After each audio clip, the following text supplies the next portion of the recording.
including now Apple that has just instituted a card, I guess, in conjunction with Goldman Sachs.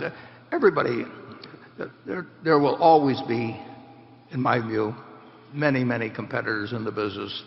Banks can't afford to leave the field. It's a growing field. They build up receivables on it. But I wouldn't think of the credit card business as a one model business any more than I would think of the car business as essentially being one model. I mean, Ferrari is going to make a lot of money, but they're going to have just a portion of the market. Well, Amex is growing around the world with individuals, is growing around the world with small businesses. You just saw the contract they made with Delta, which is probably the ideal partner that runs, for 8 or 9, whatever it may be, 9 or 10 years actually. It's, the billings go up per capita, they go up, the coverage spreads, and they're going to have loads of competition, and they always will. But they had, that's something.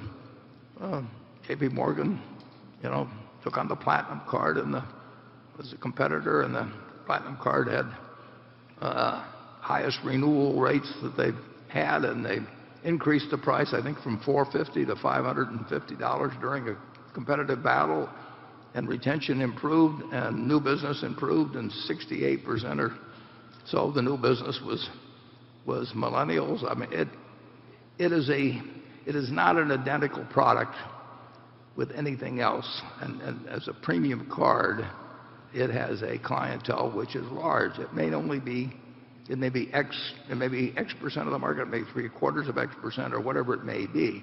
It isn't for the person that likes to have 5 cards and look every day at which one provides the most rewards that day, or in what gas stations or something of the sort. But it's got a very large constituency that has a renewal rate, a usage rate that's the envy of everybody else in the industry. So I like our American Express position very well. Charlie? Charlie, anything on American Express? No, I think we own the world as long as the technology stays the same.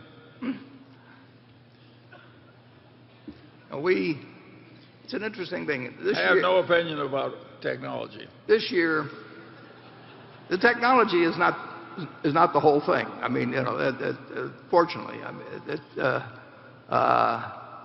you look at credit card usage, there are a lot of different things motivating different people to use various types of payment systems, and there's a lot of them that are growing. There's some of them that are marginal, and American Express is an extraordinary operation. And I think this year, our share of the earnings, well, by next year, our share of the earnings of American Express will be equal to the cost of our position. We'll be earning 100% on what that position cost us, and I think it will grow.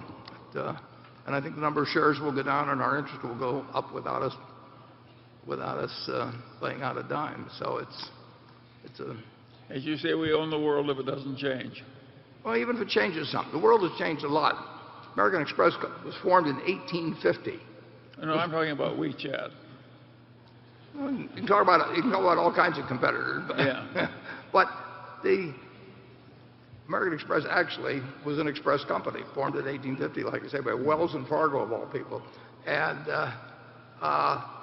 for a while they carried these big trunks around of valuables, and then the railroads came along, and that wasn't going to work very well anymore, so they went to the traveler's checks, and it's a very interesting thing. In 1950, when I was living at 116th and Broadway, they were down at 65 Broadway, and they were the most important name in travel. They were synonymous with the integrity of their traveler's checks. And the whole company, in a record year for travel, earned $3 million. $3 million, what a bond trader earns now in my lifetime That's what they've done with, and their hand going in was the traveler's check, which has more or less disappeared.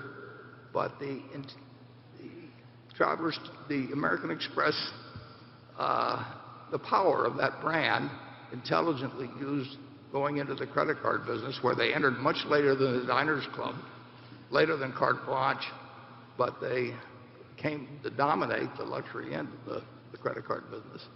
It's a fantastic story, and I'm glad we own 18% of it.